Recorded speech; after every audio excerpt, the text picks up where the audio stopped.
let's move over to the defensive side of the ball here.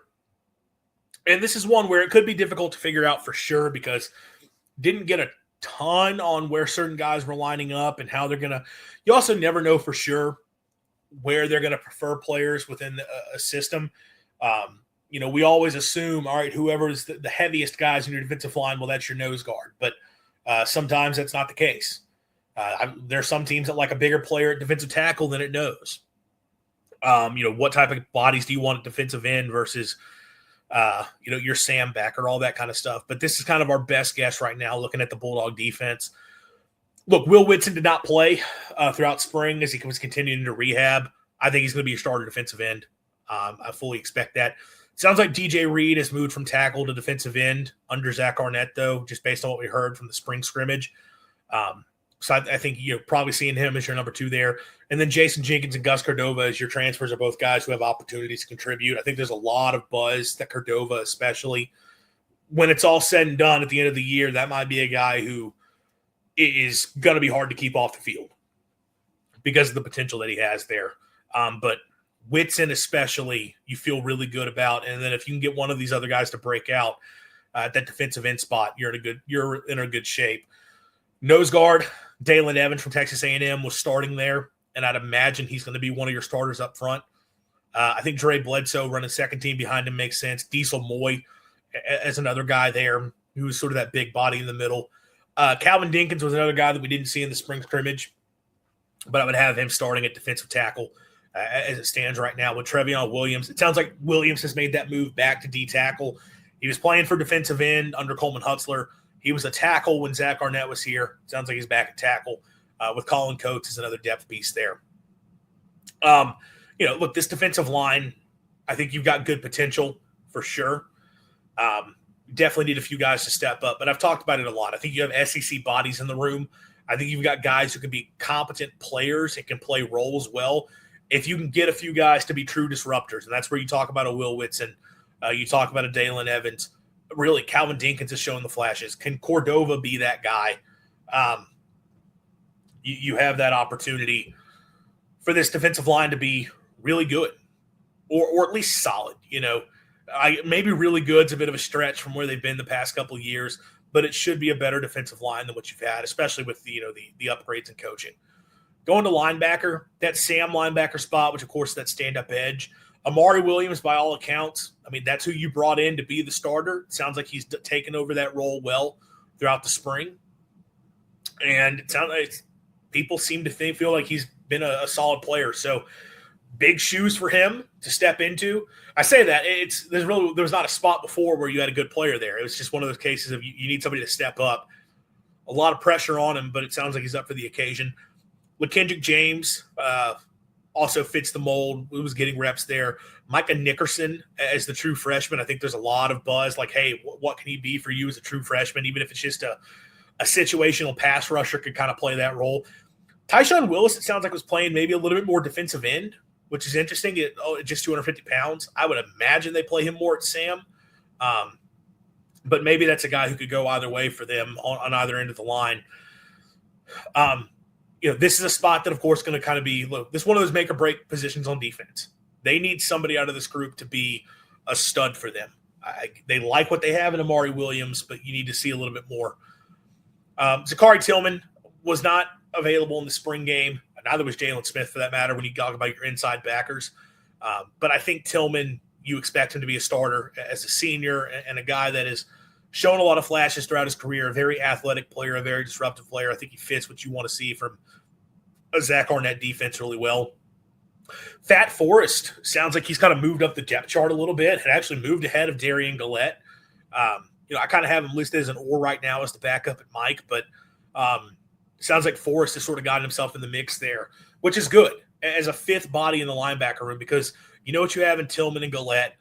Tyler Lockhart starting for you with the will. I think he's just too talented to not be a starter on this team as a sophomore with Jalen Smith backing him up as a guy who can be productive and be part of that rotation. You have five guys that can play inside linebacker for you. I think that's a good group to have and be able to work with. You should be able to figure out that rotation well, which, as we remember, Arnett did not rotate linebackers a lot when he was at State. Jed and Buki were pretty much always on the field with rare instances of that changing. But I would imagine with this group, you might be able to rotate bodies a little bit more. At corner, this is another spot where I made a little bit of a change. Because, Kelly Jones obviously was going to be a starter, but I had Quentin Taylor as the other starter back coming out of the portal window. A guy who had been a starter at Iowa State, had performed well, figured that would make a lot of sense. And look, Quentin Taylor was banged up in the spring. We didn't see him in the spring scrimmage. I can't hold it against him if he, and knock him too far down the depth chart because of that. But I'm kind of buying into this Jefferson hype again.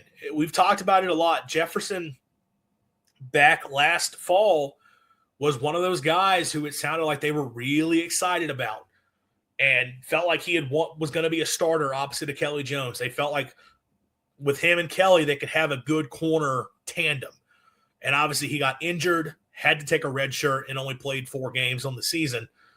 And, that number 2 corner spot, they never really figured out. Well, it sounds, Jet's back healthy now. It sounds like he's performed well throughout the spring. He started in the spring scrimmage, and people thought he played well in that.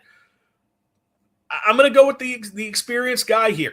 And I'm going to assume like at least game 1, starting opposite of Kelly Jones is going to be Jet Jefferson. Then I got Quentin Taylor and Caleb Singleton running number 2, and then Jamrock Grimsley and Kyle Johnson as guys who can rotate in as depth pieces. They've done a great job upgrading the corner room. A lot of talent here. I'm confident you're going to be able to have a 1-2 punch that's solid out there, if not very good. And I think you can rotate some guys and probably still be very productive as well. Haven't really made a change here at safety. All these guys were available in the spring, and the starting group we had was Isaac Smith, Jordan Gilbert, and Tanner Johnson, with Marcus Williams, Kendall Dolby, and Braylon Womack both getting various reps. I think Williams, I would expect to get one of those starting jobs just from an experience standpoint. They may not want to put him in that role just based off of being a guy coming up from the G5 level. Maybe you would put Kendall Dolby in another spot. Sounds like he was playing well in the spring. Maybe Tanner Johnson, generally though, as a senior, is the guy there. But I kind of think like once we get into the fall, you're going to see some of these other players emerge. Jordan Gilbert, I think, is going to be a starter based on – it sounds like he performed really well in the spring. So it's Isaac Smith and Jordan Gilbert. It's just who's going to get this other spot. And look, the only one I'm fully confident about where they're aligned, Isaac Smith is going to be that dog safety. That's the safety in the middle of the field in the Zach Arnett defense.